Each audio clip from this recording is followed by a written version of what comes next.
honestly. They're my dad's.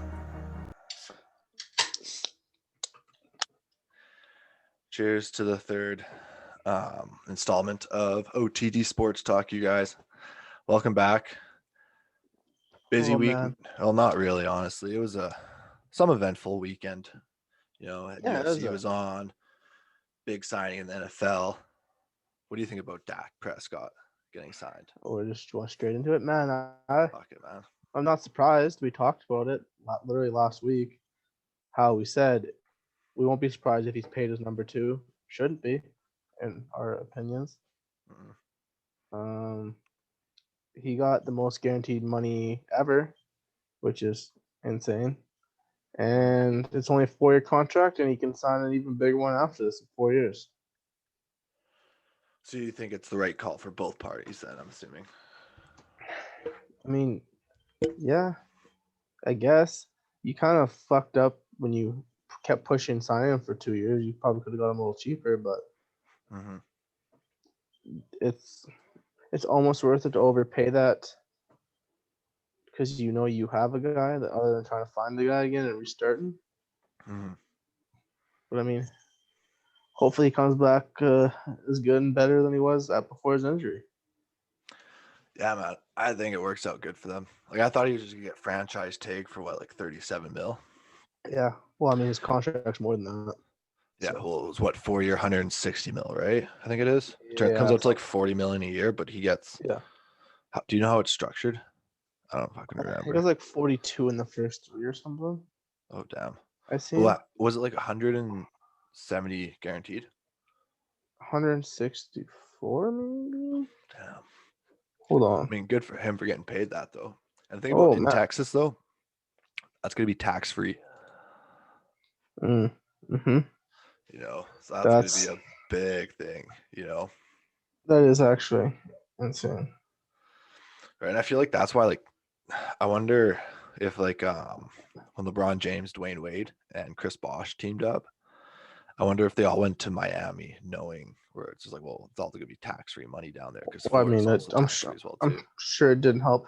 So Dak Prescott's signing bonus is also $66 million, which is the highest in NFL history. So this guy, when he signs the contract, he gets $66 million into his bank account. I think I'm pretty sure that's how that's supposed to work. Yeah. And if that's the case, that is insane. It's crazy how we just like. So I was playing I was playing Jerry 2K Jones today. You can go onto his fucking computer, like, hey, I got transferred. Dak Prescott got $66 million. Yeah, not a big deal. That's ridiculous. That's how I look at that.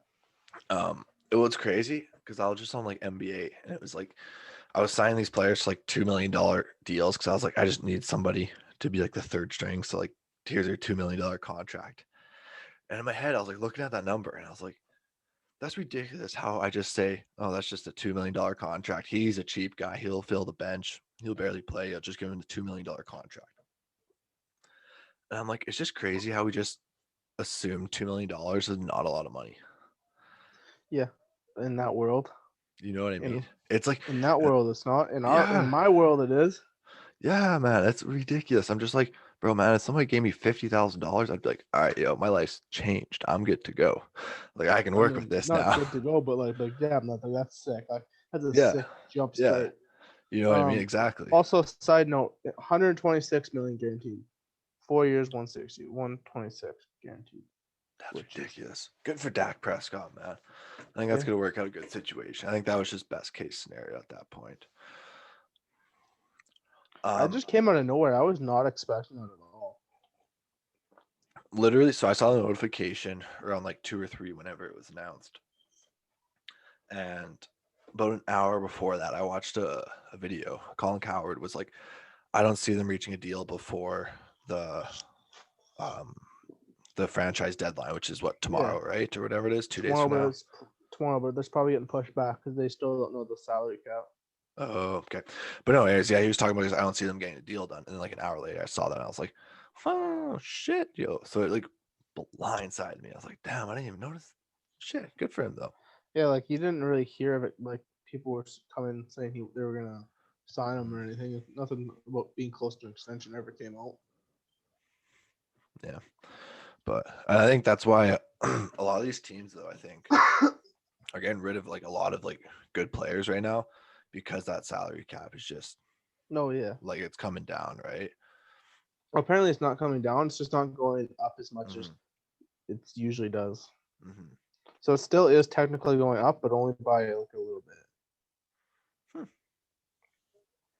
But like there's a team like the Saints who are like $60 million below the salary cap. It's like, how the fuck? Yo, oh my gosh, you retweeted that on Twitter, and I was reading that, and I was like, okay, so like you see, and you're like 20 million, like 40 million, and all of a sudden it's just like 69 million, and you're just like, what? And I think Jacksonville or someone had like 70 million in cap space. Wow, like, but I don't even understand, like who's their owner? Like, who is this guy who's just like eating this bill? Literally though, like I don't. Oh my gosh, like how much money are they bringing in then? Though you wonder. Oh yeah, they're making a shit ton. So Saints were 69 mil in debt. Jacksonville has 82 mil to spend. The Jets have 77 mil to spend. Colts have 71 mil to spend. Crazy thing is too, the Eagles traded Wentz and they're still $43 million in cap debt. Well, how much did the Wentz take a hit on them? A lot, like 20 mil. Damn. Added on top, right? Yeah, I think I'm assuming this guy doesn't have his cap included on there. Wow. Yeah, I don't know, man. It's just because who's the one? If Drew Brees retires, their cap hit goes down a little bit. Well, what do you think? Do you think? I don't think, or no, I do think Drew Brees will actually try and make a comeback. Yeah, I've seen this video of him doing that. You know what I mean? And he never came out and actually publicly stated he was retiring. No, I know. I think he's gonna try and make it, but so I don't know. I don't think he'd be good enough to be a starter though. Oh, if he comes back, Saints are starting him guaranteed 100%. Yeah, but it's just like, granted, I understand this year he went through a lot of injuries, and maybe like that obviously was a big contributor to like why he wasn't playing this good this year. But at the end of the day, he's 42, 43 now. Whatever he is, it's just like the body just doesn't recover the same. You know what I mean? But I don't know, maybe he was literally just caught up in a bad string of injuries, and maybe they're all small minor ones where he will recover with no long-term effects, at least for the next like year or two. That could be the case, and honestly, I hope it's the case. I hope Drew Brees comes back and just like lights up the year, or at least has a good year or whatever it is. But I'm just like, I don't see his shoulder holding it for that much longer. See, I disagree with that because I'd rather see a younger person like Jameis to get a shot, see what he can do as starter, than rather than see Drew Brees come back for another year. Well, I honestly think Jason Winston and Hill backfield would be really good. Like alternate between the two quarterbacks. That would be a good combination. Yeah, I mean, like I would rather just play straight Winston and then like do what you did this year with Taysom Hill. But like if you need that spark, you got Taysom Hill always. But also like, so apparently like the region, a big factor to him was retiring was because of that last injury. He doesn't want to go through it again. His family, he's got a family, whatever. And then, but after his last game, I was like, man, he had such a shit playoff game. Like, there's no way he wants to go out like that. Yeah, that's why I saw it too, and that's like it sucks for him because like that was his worst game in his career almost. Like that, it was awful. I think I seen a stat that said he would have had a better passing rate if he threw the ball into the dirt like 20 times. Really? Yeah. We had 3 interceptions and like no TDs. Yeah, no, it was, and that was the thing. I think Tom Brady had 3 touchdowns and 3, but he also had 3 interceptions. No, that was against Green Bay. He had that unless he had it back to back. I thought he threw a lot of interceptions in that one. I think he threw 1 or 2 against the Saints, maybe. But against Green Bay, he did the 3-3. Yeah. Oh, damn. Because they tried throwing it away. Do you think there's do you think Jameis Winston's hated too much? Like, do you think he's actually a good quarterback, or do you think people like underrate him?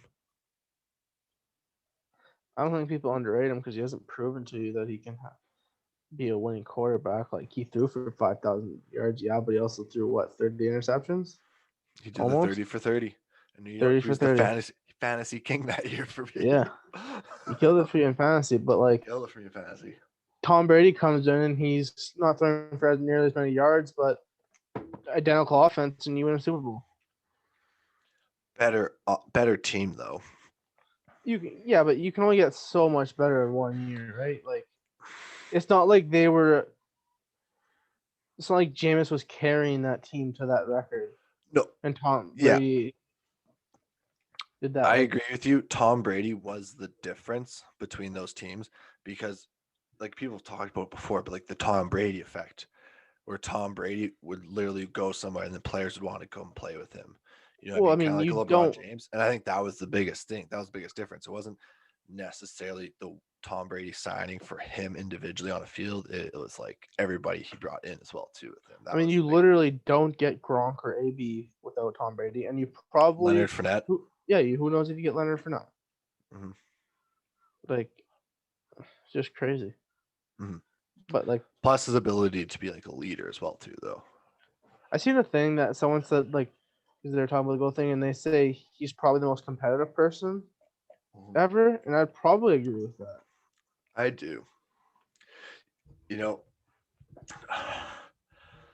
it's actually like crazy because it's like you can kind of like see the grudges that these quarterbacks hold on each other, but like they're kind of like you can tell Tom Brady is just hold the grudge against everybody when he goes out there and plays. Like he's just that big of a competitor, you know what I mean? And it's just he weird wants to beat everyone. Yeah, he wants to beat everyone all the time.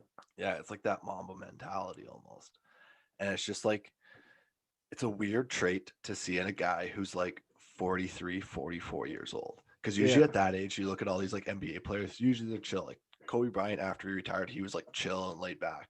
Like the same age as Tom Brady, same with like Tiger Woods as well too. But like he's just like gas on the pedal. He's just like he's energized like he's like a 30-year-old. It's fucking weird. But like also when you see Tom Brady, you think of him like he looks like a casual laid back kind of guy. Like when he talks to the media most of the time, it's not like he's talking shit to the media ever. But then when he's just fucking screaming at Tyrann Mathieu on the field. Literally. And it's just like you hear the stories of him behind the scenes and he's just like a fucking ruthless. Yeah. You know what I mean? Just like the stuff he'll do to like either hype up his team or something like that. And you're just like, Jesus Christ, like this dude's actually like sounds like he's fucking a fantastic guy. Yeah. But like it sounds like he's almost just like psycho for the sport. Yeah. And it's crazy to see that somebody his age still. Yeah. You know what like I mean? To play that long, have that many Super Bowls, like and to still have that same hunger for it. Like his ego is just like eating his football career. It's like mine. Literally the oh boy. What are you watching? Carolyn. The Briar, baby. The Briar. I saw Bo Levi Mitchell put up a picture on Instagram. He was just like all athletes watch all sports. I was like, yeah, that's a good point. That's fair. Hey, it's a valid point. I got some random curling fan that liked my retweet of that one shot on the weekend. I was like, what the fuck? We're getting somewhere, boys. All the way to the top. Okay, let's go to though Blake Griffin. NBA. Oh, yes, please. Yes, please. The NBA has been juicy this year. Let's go. As soon as like they said the buyout was coming, 2 weeks ago now? They said it was going to be coming if they couldn't find a trade. Yeah. And then as soon as it came out that he officially being bought out, the first thing I seen was the Nets are the favorite. I'm like, that just makes too much sense. That is obviously what's happening. And they see him as a second unit center for small ball. Like, he gets you 10? If he can get you 10 points and fucking 6 rebounds a game, I think you're laughing. Literally. And so 100%. It's like he doesn't have to. There's like no pressure on him to do anything. No. You know what I mean? If he goes out there and puts up 5 points and 2 rebounds, you're like, and you play good defense. Yeah. Because God knows the Nets don't know how to play defense. Like, Well, and I think for small ball it'll be perfect. You know what I mean?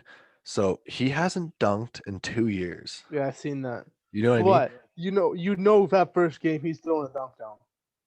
If he's got Maybe, that yeah. opportunity, Imagine if he's just been milking this whole thing, and he'll come back and he's just like, "Oh, I just wasn't trying in Detroit." that'd be hilarious. But I He was mean, like, "I was just nursing my I ball." feel like his injuries have just caught up with him because I feel like he's always hurt. Yeah, He's just no, that. definitely. He's a big guy. I feel like especially bigger guys. He's not that big, is he? How big is he? 6'9", 6'9", probably 240, 250. Yeah, like I just feel like the bigger you are, the more injuries beat you up. Mhm. Um, well, and I think for him, all he really has to do when he goes out there is be able to hit a three, which he can do. Like he shoots Yeah, 32%, right? Like that's hit you have to hit a respect. You have to jumper too. yeah, you have Hit to a couple respect that at layups. least. And he just has to do that. Be able to be a threat from deep, not even be able to like really shoot a lot, just be able to like get the defense off, and he just has to get rebounds and small ball. And it's just like Yeah, I think he should that's be a able to perfect do that. yeah, that's a perfect situation for him. I think it's a great signing. And I heard it. best case scenario, he fucking finds his second life and he's a stud again. Well, and the thing though, he doesn't need to be a first option, doesn't need to be a second option, doesn't need to be a third, doesn't even need to be a fourth. He's like a No. fifth or sixth option. You know what I mean? So Yeah. it's like he can take care of his body by doing that. So he's not so much stress on it as well too. Yeah, for sure. Like he's not playing big minutes. No, I don't think so either. But steal of a deal for the Brooklyn Nets, Yeah. though. Veterans And minimum. then Jesus. yeah. So and then in a corresponding move, it's now reported that Andre Drummond is a favorite to go to the Lakers. For a trade? No, because I think he's getting bought out too. Bought out. So I mean, that only helps them. Damn. So what would you classify the better signing, Andre Drummond? Because I would think you're gonna get more points out of Blake, but you're getting more rebounds out of Drummond for sure. Yeah, I think the Blake Griffin to Brooklyn situation is a better fit with a worse player. Yeah. But the Lakers situation's a better player with a worse fit. You know what I mean? Blake Griffin would fit better with the Lakers though? No. With Drummond to the Lakers, comparing the two of them. Drummond to the Lakers versus Blake Griffin to the That's what I'm saying. Nets. If you're the Lakers, you would rather have Griffin? No, not necessarily, because he wouldn't be the best fit in LA. I don't think Blake Griffin. Yeah, like he's a good fit in Brooklyn, but I feel like He's a Drummond's good also fit in Brooklyn. fit in LA. I think the Blake Griffin to the Nets situation's a better fit, though. Yeah. You know what I mean? No, yeah. Just because like play styles, it's like yeah. Andre Drummond, like he can come there, he can get rebounds, but it's like when Anthony Davis comes back, it's not necessarily a piece that they were needing. No, like he's a good option off the bench for them. Like yeah, no, for sure. But yeah, no, for sure. It's like obviously Marcus Gasol's not doing as much as they probably. I don't know if they hoped he was doing that much or whatever, right? But I don't know. It sucks that Shouting's out right now too, though, because he's a good player. Again? But unless he back now, he just came back. Has he like? Oh, he's gonna come back after All-Star weekend. I thought he already came back. Oh damn! I don't know. I didn't watch the last Lakers game. I feel like there hasn't been fucking basketball on it forever with this stupid ass All-Star break. Well, oh my gosh, dude, that's. And you know what this fucking thing is though? They flipped that whole scenario of it being like, why are you doing this All-Star game? And then they were just like, look at all this money we're donating. You know what I mean? So, okay, but so they made it seem like a huge like charity event, but at the same time, it's like, they made like 50 million on profit off that weekend, probably. Still. I mean, yeah, I don't know how much, but they definitely made a shit ton of money off of it. You know but like, so we literally talked about last week. Like, what's the point? What happens if someone gets COVID? What is it? 2 hours before tip off, Simmons and Embiid get ruled out because their barber had COVID or was in close contact with someone with COVID. Like, yo, break them up. Break them up. That pair is not working, bro. Break them up. Bro, what did that just have to do with them almost getting COVID? I'm just thinking about the 76ers. Like, fuck the 76ers, bro. Embiid, you know what I mean? It's just like, the last like 3 weeks, I've just really started to dislike Embiid even more. Like for no reason? No, because I started to watch more 76er videos because I wanted to like the pairing between these two players is so like weird and different, and it's not a good fit. But they keep on like trying to force it.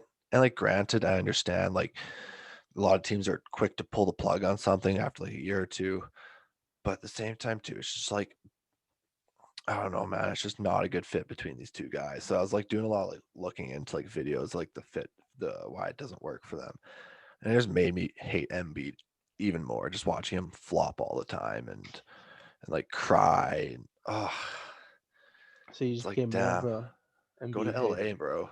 Like, yeah, and it's like, honestly though, respect the fuck out of his game though. He is a baller.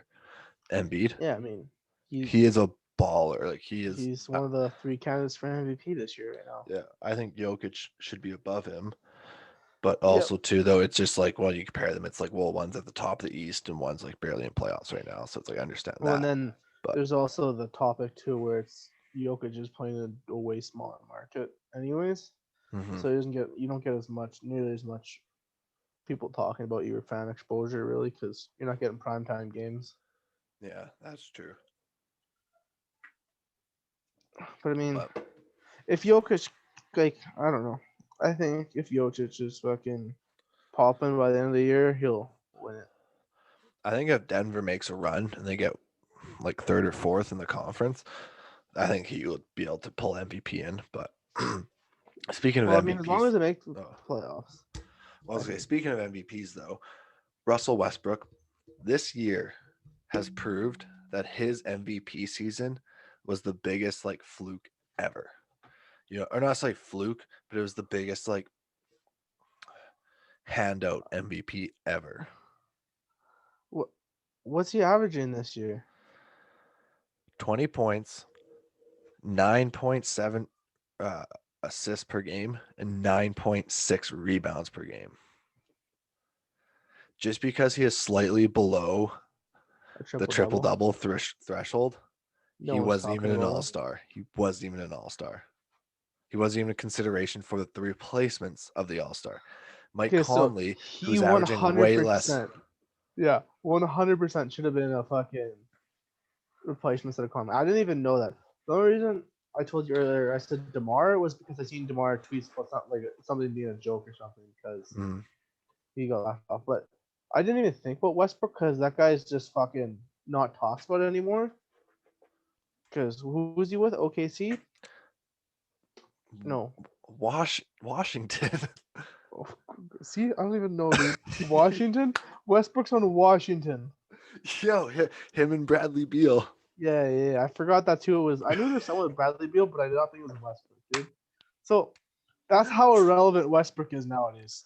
But it's just Because like, no one pays attention to the only reason Washington gets talked about at all right now is because of Bradley Beal. Mhm. But they don't even mention Westbrook. But the thing is, though, if he was averaging 20, 10, and 10, Trip, Westbrook is finding his groove again. He's in his prime, But blah, blah, blah. He's proving his haters wrong that he's I not a don't team know though, player. because when your team's last or second last in the NBA, there's a Very true. difference, right? At least he was in the playoffs before. That's true. But yeah, that's fair. But I don't know, still, though. I think it just proves that his MVP season was just like kind of like a fluke in a way, where it's just like, Yeah. okay, you know what I mean? We did it because he was that's the only reason. Like, if he It was was like it was a lower, first, right? nobody It's would have the first cared. time ever that's happened. Well, second, Oscar Robertson. Well, first time in since Yeah. fucking but Like, way back in the nobody day. does nowadays. But even Carmelo came out though and was just like, oh yeah, like we let him get rebounds so he could get the triple doubles. Oh, probably once you start getting near the end of it, you're like, yeah, obviously you want to help be part of a guy who made history, right? You want to be a part of that team. Yeah, that's fair. That's fair. I don't know. I'm hard on Russell Westbrook. I know. I don't know. I just like Embiid though. It's like I'll admit he's a baller. You know what I mean? Like, he goes out there You and can't debate that now. He's proving he's a fucking top player in the NBA. Yeah, no, like he is a very good player, but I think it's just like he was overhyped, though. I do believe, though, in my opinion. Um, It's just yeah, 76ers fans. I feel like they're just so annoying. They think hmm they're so much better than they are. yeah, that East Conference, like, like nobody's taking the Bucks seriously this year. Nobody's taking the Celtics seriously this year. Like the only two teams They've not anybody given you takes, a reason to, though. yeah, no, and the only two teams that people really can, sorry, I got the hiccups right now, that talk seriously about are both LA teams, and that's it. Every other team is just a When the competitor at Nets. this point. Oh, sorry, the Nets as well too. Sorry, the Nets in the East. You can't forget about the Nets, dude. Like, Yeah, I forgot about the I Nets. I'm literally picked sorry. them to win the championship. You picked them to lose to the Jazz in the '70s. So Yeah, I forgot about that. But no, but it's just like when you do discuss, like, because a lot of people are skeptical though about the Brooklyn Nets going to the finals, though. You know, but I I'm think not. I'm not really either. I had them in my prediction as well too. But I don't know. It's just like when you watch videos of like sport analysts and all those goofs who are doing like catchy headlines, they don't necessarily consider the Brooklyn Nets like a serious contender. Yeah, but I'm pretty sure they're the favorites to win the championship right now. Damn. See, part of me hopes they win the championship because I want to see That's Steve like, Nash. I want to see Steve Nash get a championship in his first year. Like that would be so so sick. that's the thing is like I love Steve Nash, but I hate that he was coached in that super team because I was never a big Kyrie fan. I wasn't a fan of KD for the fact that he fucking went and joined the Golden State Warriors, but you know what? He got chips out of it. Whatever, he's happy. Mhm. And James Harden, I just always thought of as a crybaby, and he goes to the free throw line 20 times a fucking game because he cries. That's how I feel about Yeah, them. But same time, I want fucking Steve Nash. Steve Nash to win a championship. So Lakers are the odds are plus 370 for them to win the championship, and the Nets are plus 375. So they're essentially even. But Damn. LA's a slight favorite on the app on one right now. What are the Jazz right now? They're tied with the Bucks for 8 plus 800, I guess. So that would be Clippers are ahead of them. Clippers, Nets, and Lakers are ahead of the Jazz. And right behind the Jazz are the 76ers. So does that mean if I put $100 down, I already get $800 then? If you put 100, Yeah. you would get 800, yes. Oh, okay. Hmm. Are you debating putting $100 on the Jazz No, right now? I don't think I would. I think if anything, I'd put like $25 on the Jazz to win. Yeah, that's fair. That's usually You know, I should. I mean that's a like that'd be a good payout. Yeah, it's a good 8 odds. times Like that. Fuck, I might do it honestly. Make me a few couple buckies here. Um, I keep on forgetting how good Steph Curry actually is. Like, how? so when he was MVP, Steph Curry, when he was unanimous MVP, Yeah, Steph Curry, yeah. he had that team around him though. So it wasn't necessarily just Steph Curry, it was the team around. It was Klay Thompson, it was Harrison Barnes, it was Leandro Barbosa, it was all Andre Iguodala, who's Finals MVP, Draymond Green. But now that it's I just think Steph should have won the last Finals MVP over KD. fair. No, I think so as well too. But yeah, and then exactly 3-time champion Steph Curry. He's a fucking winner. I still myself like was always just like great player, but I never really knew how good of a player he was until this year, when he is basically just like the one big player and he has all his sidekicks now, like the LeBron James situation. You know what I mean? Now Yeah, well, I mean, I yeah, realize how good of a fucking player this guy is. Like yeah. But holy the shit. crazy thing is though is that's how much better LeBron is because LeBron had his team first place and was like in the championship finals. Clay's barely making him a playoff team for this team, which is still impressive. Don't get me wrong, but that's Well, just that it extra level that LeBron is. what years are you talking about though? His first years in Cleveland, Mm, but he was still making the finals. yeah, that's it's hard to compare with competition, but I'm just saying, like, it was a obviously different. what Steph's doing. See, and Steph's this is one thing I'm starting to realize now too. There's like the transformation of eras now is ridiculous. How it's just like a team like the Detroit Pistons who'd get like 80 or 90 points a game. Like that would be like if you scored 90 points on average this game, you would go 0-82 in it like this league. Like you have to be not getting like 082, 100. If you're, yeah, I know you know what I mean though. Like you'd be 10 but and like 17. you're not a great team. Yeah, you're not a great team if you have that bad of an offense. Unless you have the greatest NBA defense in the history of all time. But in today's league though, That's what I mean. Like you're not. There's no it way your doesn't defense is exist. your points Yeah. against is going to average Like it's 80. yeah. It's and that's the thing. It's defense is always catching up to the offense. So as long as offense is incrementally getting better, defense will incrementally get better as well too. But like offense will still always be better. Well, I You know what mean, I mean? rules always cater to offense now, especially nowadays too, right? Yeah, because they're for more of the show. Which leads me to the NBA All-Star game, which is the biggest joke ever.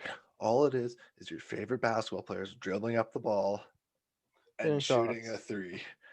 Okay, but that's what it's supposed to be. It's supposed to be for the fans to watch these all stars fuck around. Really, like that's what it's supposed to be.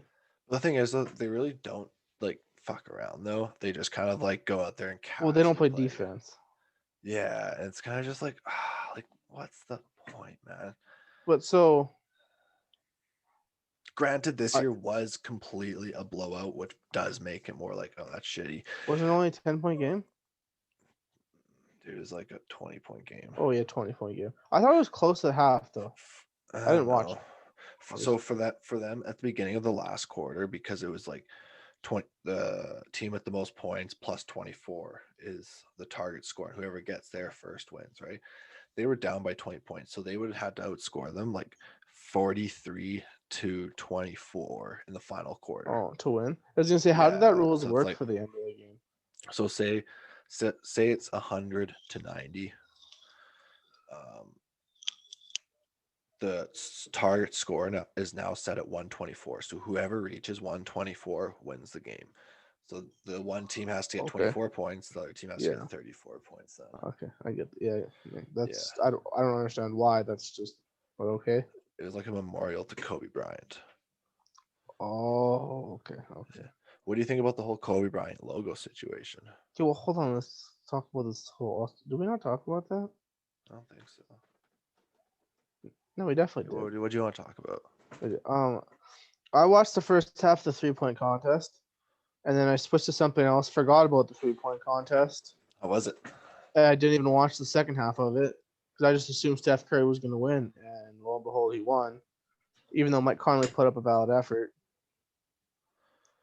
I didn't even watch it. I didn't even care about it. I was like, it was on literally seconds before the game. You watched the game. I watched the first quarter of the game. Yeah, so it was on literally seconds before that. So I got to the gym, and I started watching it just as Steph Curry was getting the trophy. Oh, okay. So I watched it, and then I came home after the gym hoping to make the dunk contest. But then I got home, and after I like ate and stuff, and I was stupid. No, actually, I got home straight. Anyway, by the time I got set and watching it, I'd missed it. I saw the trophy presentation again, and then I watched the last 2 quarters, and I was like, this sucks. But then I watched all the highlights of dunks, and I was like, the dunks were all right. The only highlight I seen was when Buddy tried to kiss the rim but didn't, but still won the dunk contest. So I didn't. I like the fact intent that of it. I didn't see a highlight on Twitter without searching for it just tells me that there was nothing that was insane. Yeah, no, that's a great way to put it. Actually, I had to search as well too. I had to Google up like NBA dunk contest highlights. Yeah, because all I saw was just him trying to do the kiss one and miss, and I was like, what? Yeah, I was like, how? That was awful. If he got it though, that would have That's been impressive as shit, dude. Oh my god! Like, but it sucks though because I'm sure. I think there's a rule: if you dunk it and it goes in, that's it. Like you. Yeah, Right. So so like that's like a one and done dunk because if you miss it. I mean, but if you know you don't get the kiss, just don't fall through the dunk. That's fair. But I guess when you're like this close, like that's so hard to do. No, I know, dude. Like, could you imagine if he smashed his teeth against the fucking rim and like busted a tooth through his lip? The All-Star game, dude. Wow. If he hit that though, that might have been one of the greatest dunks of all time. Like one of the most creative for sure. Never. It would have been like Gerald Green's birthday cake.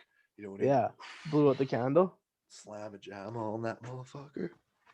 Oh, and I seen, because we live in Canada and I was watching sports and I seen him pull out the Tracy McGrady jersey and had a dunk. Yeah, it was a nice dunk. I like the one dude's dunk where he went like whoosh and then he grabbed literally the first one. Literally only seen those two dunks, and one was a miss. Like I said, I didn't search him up because the fact that none of them came up on my Twitter timeline told me that it wasn't worth it. Yeah, that's fair. It just. But then I seen people complaining like, "Oh, the dunk contest was shit." I'm like, well, I hadn't heard of pretty much any of these players before, so I had not a lot of faith. Why was Giannis Antetokounmpo MVP? This dude was like, oh, he was 16 to 16 or whatever. Yo, what do you mean? He was 16 or 16. Dude, like 14 of those attempts were wide open dunks. Yeah, no, so I didn't watch the game, but I see, dude. So I seen the shot chart. I think he hit. I looked. They showed the shot chart. Literally, I think I seen one shot, 1 3, 1 jumper, and literally the 14 inside the paint. I was like, are you kidding me, dude? And you know what? How does that count as 16 for 16, dude? How? And it wasn't even like the 3-pointer, the one shot he made was the greasiest bank 3 I've ever seen in my life. Like, it was just like, ugh, it was ugly, and you're just like, it was one of those shots you watch as it's released. You're just like, oh no, that's gonna miss bad. And it just banks, and you're just like, all right then. Yeah, like ridiculous, man. Steph Curry should have been MVP. This dude got 29 points off of jacking up threes. That's impressive. Or Damian Lillard, even he popped near the end there. His 3 to win it was nice. That was so nice. The best part though was Steph Curry in the background waving goodbye to the fans before he even shot. Like the fucking cockiness and the confidence he had in Dame hitting that. But the thing is though, Damian Lillard had hit. So Damian Lillard came down there and hit like 2 big ones in a row. And then Steph Curry came up, tried the one past half at the logo for the win, missed it. Damian Lillard, next possession, pulled up and hit that. And you're just like, all right, though. But, wow, dude, he had a stupid shot, though. He got the rebound. He was dribbling up, and then he reaches the logo on like the far side. So he's not even over half court. Reaches that logo. Oh, shit. And he hucks it up from the logo behind that court. The just like going for it, man. And the announcer's just like, what was that? I mean, valid question. Just like, it was one of those things where it's just like nothing was really being discussed right now at the moment. He does it. Like, I forget the dude's name. He's just like, what the fuck was that? Oh man. But so my thing is though is I don't know why Dame Lillard wasn't a 3-point contest. That would have been sick, I feel like. Oh, he was supposed to, but then he withdrew due to rest. It doesn't make sense. You're already playing the fucking all game. Hey man, shooting. I think that just comes down to he's just like, I don't want to put that effort into. I'm good. No, 100%. I don't want to do that, man. I'm surprised Steph Curry still does it. Most of the time, once people win it once or twice, they're like, yeah, I'm done. I'm good. I think it's the competitor in Steph Curry. Because like he didn't even look like he was trying, dude. He was fucking laughing. Dude, true. He started off his last round so bad, and then he hit like his entire last rack in a row to win by 1. Okay, well, that's all I'm gonna say to you then. If you had the ability and you knew you were gonna win the NBA 3-point contest, would you do it? Okay, but here's the thing: if he has one bad lap and loses, it looks worse than him winning it because it's expected that he wins. But if he loses it in 1 year, everybody doesn't even remember he lost it. Someone might. I mean, like, I don't know. What's the point? I guess he's confident. I granted, if you're like that good though, you're confident that you're Steph Curry. No, that's fair. Like because he just clearly showed because he fucking won again. Mm-hmm. Right. So I don't know. Okay. I want to talk about that. Did you watch any of Bryson DeChambeau's bombs this weekend? Fucking driving 370 yards over the fucking lake. His game, granted, I understand like golf channels and golf pages will cater to the side of being like, oh, look at Bryson DeChambeau. He can't chip. Like, you know what I mean? He'll hit this bomb and he'll miss the green. His short game, on point.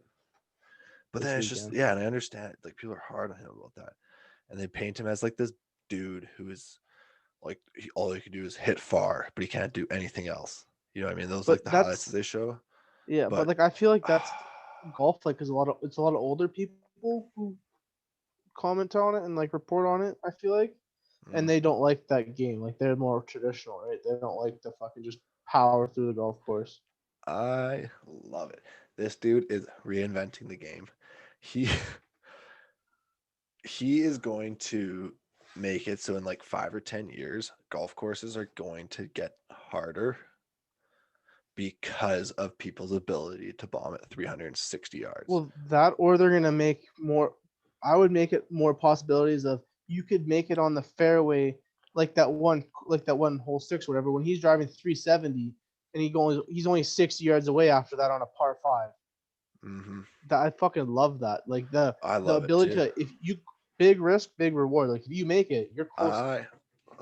But if you fuck up, you're fucked. Yeah, exactly. Like, you see his shots that he was taking there, and like compared to where everyone else is, it's insane. The angle he's taking. Yeah. Yeah, like if he doesn't hit that straight, because even if it's just a little bit, like I mean, if it draws, dude, just a McIlroy bit too hit much. 2 in the water trying to do it. Yeah, he somehow saved double bogey. He fucked his last day doing that. Yeah, I know, poor McIlroy. But it's like when I was looking at the best part was though, is he hit 2 in the water, and I think he still only got a double bogey. Yeah, he only got double on it, which is impressive. When Bryson DeChambeau hit that 377-yard bomb, when you looked at the tracker, if he were to have hit that right at the green, he would have made it. Yeah, that's the thing, is he's bombing this over the water and still landing past the fairway in the rough. Mm-hmm. He's not even just catching the edge and rolling it. I remember like the first time he did it, the like 351-yard one he hit. I remember the camera like panned into like the rough on the waterfront side. Yeah. And I was like, oh man, he barely made that. Like, damn. But then it's like I saw a different angle, and it's like all the way in the rough on the other side. It's like the cameraman just didn't even see it because it was just so far over there. Like, he wasn't expecting it. Holy shit. Yeah, man. It was fantastic. I fucking love it, man. I love it though. I love it. It's just like, I'm also I'm super happy he won, because I feel like he gets a lot of criticism, which is stupid. Because his putting, you see his one like 40-foot putt to save par on that one hole. It was insane. Yes. Well, yeah, like I don't know. It's just like he's just a good golfer. You know what I mean? Yeah. But people do, like, I was watching this one video and it was kind of cringe. It was he was coming out there and trying to like max out one of the drivers, and he was always like, yeah, I can pound this like 4-iron 280 yards, and then he tries to do it and it's like 265. You're just kind of like, that's still good. Well, it's still good, but he's just like super like overconfident. But he is apparently what he does a little though with his, when he talks. Yeah. What so his irons, so they're de-lofted. So a 6-iron. So like say you have your 6-iron. Yeah. That's his 8-iron. That I mean, that would make sense though. Yeah, he has his loft so much lower. So yeah. Which because honestly, hit it so hard. Honestly though, if you have a big drive, you don't need long irons. And this is something I'm starting to do this year.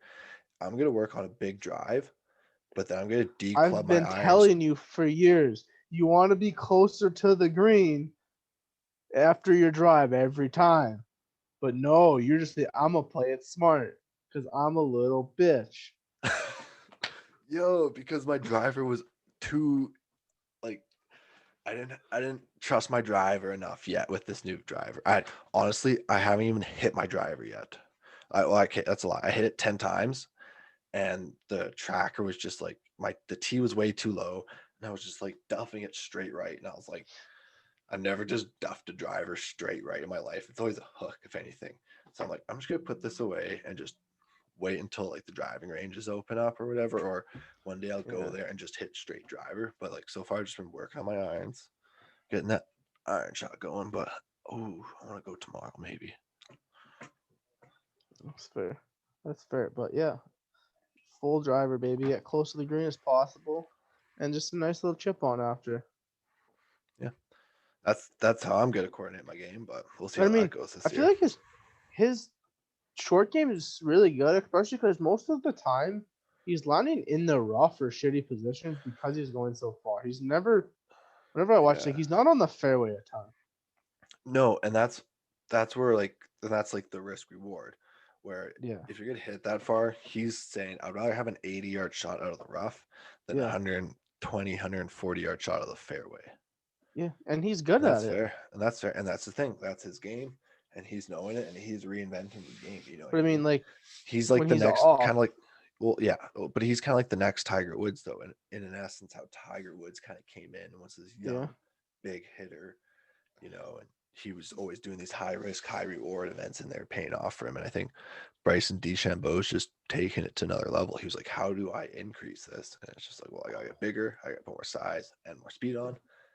And he's just reinventing the game, man. It's ridiculous. What's funny, what I also like too is he's a nerdy physics kid too, which is really hilarious. well. Okay, no, and that's he has like a physics major from his college. Yeah, he's like super analytical, and that's one of the reasons people really didn't like him at the beginning, was because he was dad at everything. He was like, how do I like literally by the number, like by so he would take forever on his shots because he'd be calculating everything. Right, I watched videos of him and his caddy trying to discuss a shot, and it's just like the stuff they go through, and I'm just like, yeah, man, I just look at a number and I pick a club and I go.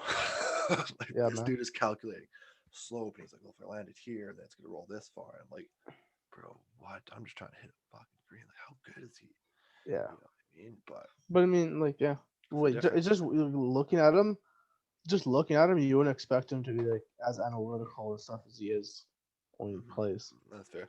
He's a meathead in a way. Yeah.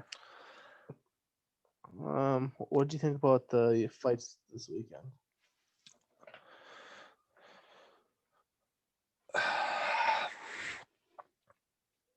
That knee was bullshit. That sucked. That sucked. And it's like that guy was fucked up after that knee. It's like, yeah, I don't know, man. It's a weird situation because he was losing, but then you look at the judge's scorecard, and necessarily, even if that guy just got a 1-point deduction, but probably would have got a 2-point deduction, then he would have been winning. But like during the fight, though, you're just like, oh, it looks like he's getting his ass kicked.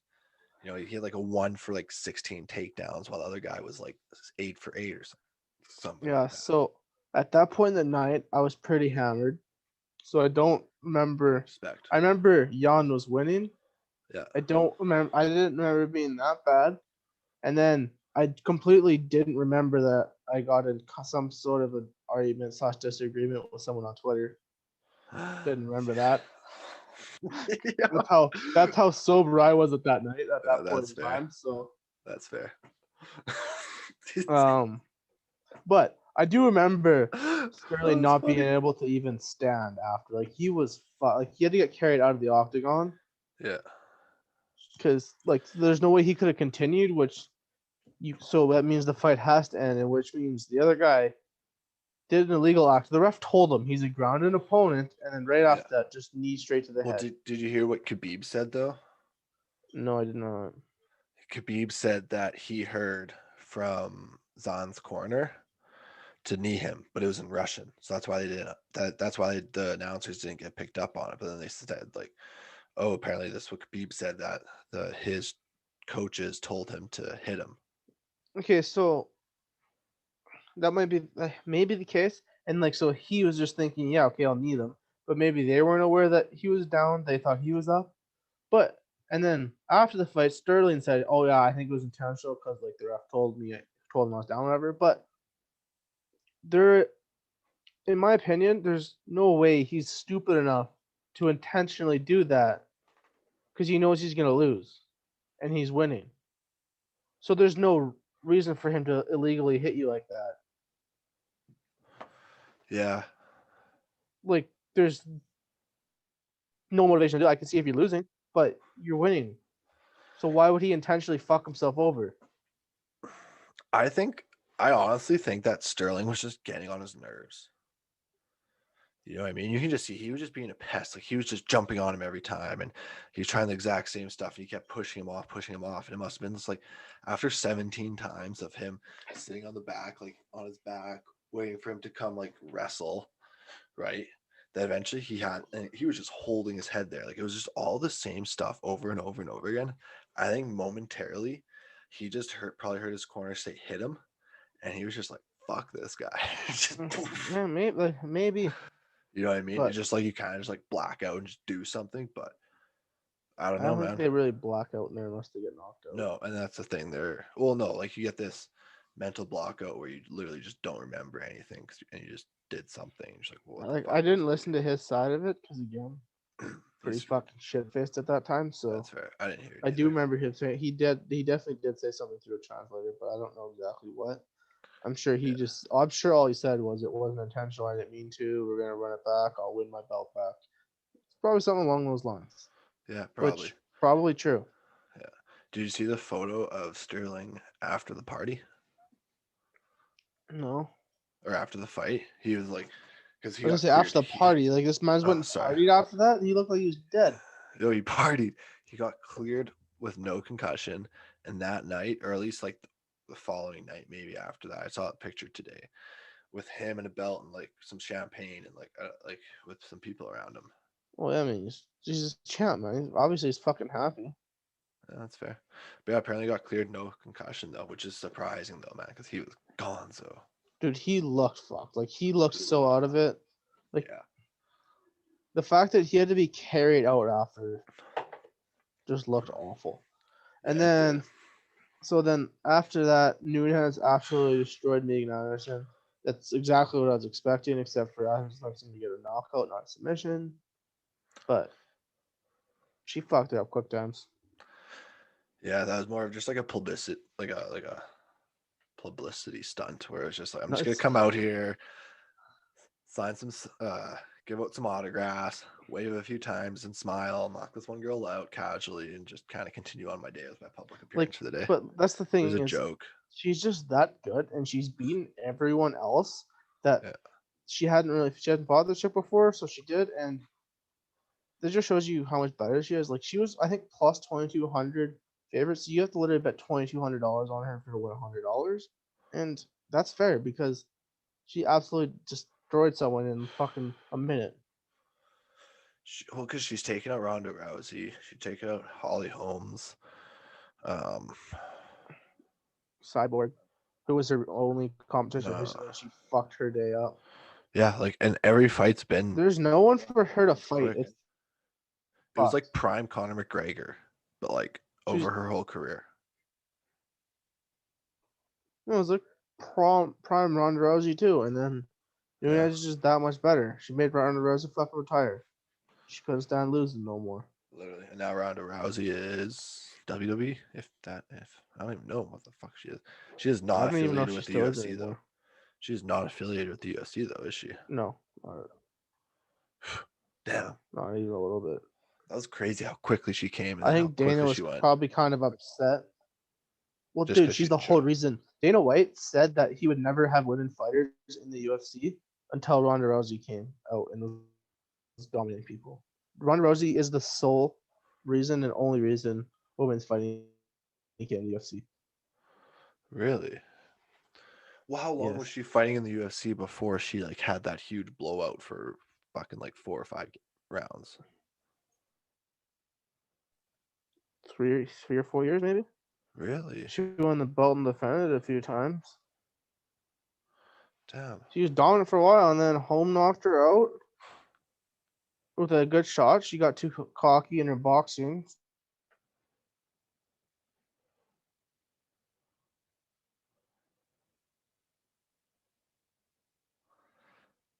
You are cutting out.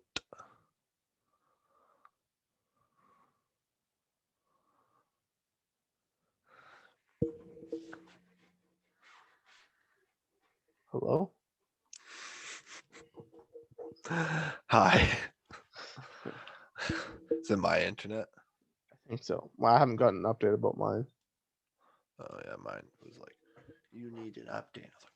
I was like, Yeah, anyways, and then the main event I didn't by that time I was blacked out, and I remember Jan winning most of the time, and then he won. So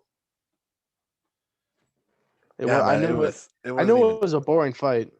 Yeah, the last 2 rounds were like the first 3 rounds. You're like, this is good. There's gonna be a knockout probably in the next round or two. And the last 2 rounds were just him laying on top of him. I remember that. It was fucking boring shit. And I was just like, and like the whole time I wanted him to escape. I was just like, get out, get out, get out, get out, get out. Because I wanted to see some action, but he just yeah. I mean, hey, he did what he had to do to win. Literally. So I don't know. I was like, damn, there was about to be some build up like to the last 2 rounds, and it was just nothing. I was like, damn, that's. But yeah, like so, the first 5 fights of the card were all finishes, and they were all fantastic. And then all the other prelims were pretty good, like a couple exciting fights, and then the last 3 were kind of disappointing. Yeah. Have you found that the last few events, the main events, have been more disappointing than like the first fights of the day? I feel like that happens for majority of the fights. Mm-hmm. Like the prelims are usually better in my opinion because it's more younger people who have something to prove and try to make a name of themselves. Yeah. So they take bigger risks, ergo get bigger rewards. Whereas when you had fucking not this last weekend, well this last one too, when Izzy and Jan are fighting, they both respect each other and they don't want to get fucked up, so they're a little more cautious in their approach. Yeah. And that's what you've seen with the 2 big heavyweights who everyone expected a knockout with Gane and Rosenstrike, and it was a boring 5-round fight, sparring because they both know they get knocked out in one punch. And you don't want to take a risk. Yeah, it's almost like just going to longevity more words. It's like, let's see how much longer I can make my body last at this point. Yeah, I mean, but like you still get the exciting main event fights, but a lot of the time it's the earlier ones that are more exciting. Mm-hmm. That's fair. But these ones were more disappointing. Like I thought they were going to be way better. Well, I think the thing with if you're a champion though, you're not necessarily on offense. You're more defense. The other person kind of has to prove that they're a better fighter. So if you can hold off their attack, you'll win. Technically not, but that's what a lot of people say. And you know what I mean? Shows to be true quite often, but technically that's not a real thing. And the thing is though, that like type of mentality, like the Floyd Money Mayweather mentality, were more defense than offense. Well, Floyd's a lot different though. It's a lot different in boxing. Yeah. Oh no, obviously, only one thing. Yeah.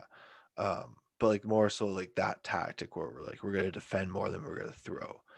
And I think that what played into maybe Sterling as well too, why the one person did give him more points, right? Where they had the winning because he was like, oh, he's doing a lot more attacking. Yeah, I mean, yeah. That's why you got 3 refs, right? Because you take one guy might see it different than another guy, which happens often. Yeah, and which is nice to have that balance. Have you watched the FCF? Oh, that you want to talk about the this? fan. I've seen football. Josh Gordon's touchdown catch, and that was a fucking 8-second highlight. That's all I've seen. I watched a video of actually what it is today, and from my understanding, wait. First question. What up? Does it look like they're playing on an arena football field? Because that's what it looked like to me. Or is it even smaller than that? Slightly smaller, I think. Plus, there's no boards. Yeah. Right. But isn't the boards kind of close still? Yeah, but it's padding though to like stop them. Yeah, like it's. Yeah, it's not like a boards where you can hit them over like NHL. It's like padding on a wall. Yeah. Okay. To like stop you. But this is like the coolest thing ever. It just sucks that they have like high school kids playing. That's the thing. They're not high school kids. These are people from like that AAF league. and probably dude, there's times you see players on the field, college athletes that never made it. These players will literally run away. Like they have the opportunity to tackle them and then they'll just kind of run away from them. Like just the ability. Anyways, it's not the best football though, but the concept of it is super cool. And so essentially what happens, oh, did you freeze?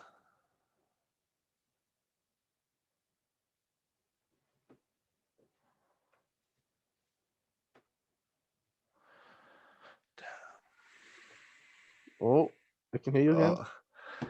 Did I cut out there? Yeah. Yeah. So you know what I want to compare it to, which it's like the Nathan Filito kids of our high school. Like it's the kids that think RIP sad, but he was I know what you mean though. More confident in his skills and thought he could make it to like the professionals, and that's what this is like college kids that never made it big but think they are good enough and think they could. They haven't had their chance, but when really they're not good enough. Yeah. But they're still phenomenal athletes. They're just not NFL. No, exactly. Other than Josh Gordon and Johnny Manziel, because they're friends with one of the owners. Literally.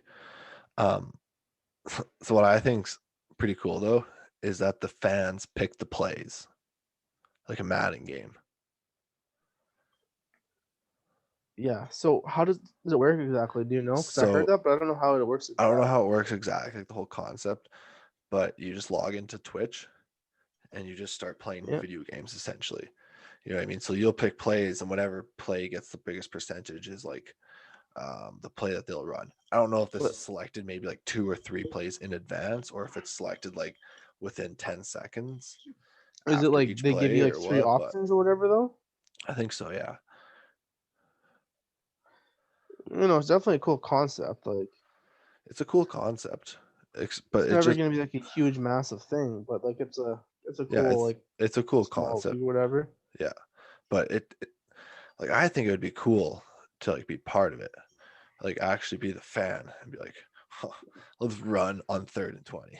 Like, well, they're super like fan interactive because like the one time I was on Twitch and I seen they're on, so I thought maybe it was a game, but it was literally just they had a whole stream for their fucking film meeting. Oh, and they really? like streamed it. Yeah, they stream everything. Oh, damn. Oh, because it's all I watched it for like engagement. So you're so I watched it for like 2 minutes because then I think it's also they're probably trying to teach the fans or whatever, maybe make better decisions or why certain things happen. But yeah, I watched it for 2 minutes because like I was expecting to cut to a game at some point, and I'm like, oh no, this is literally just their film meeting. Damn. I don't know. We'll see. I'll give it like 2 seasons before it folds. Like any other any other football league that tries to compete with the NFL, even though this is like a totally. Yeah, back next year. Well, after this year. Oh, you're cutting out again. For me, so your Wi-Fi is just shit. I know, it's terrible. Everybody's on the Wi-Fi tonight. You ready to call it? I think that was an hour. Yeah, I think so. It's annoying. I have to piss like a motherfucker. Yo, I feel that. Adios, amigos. Oh, we got too high for this one. You got too high. I got too high for this one, bro. It actually wasn't as bad as I thought, though. Other than the one time you fucking died laughing due to your giggle fit. Yo, that was a funny story, though. Bro, how funny is that fucking video Post Malone's first ever song?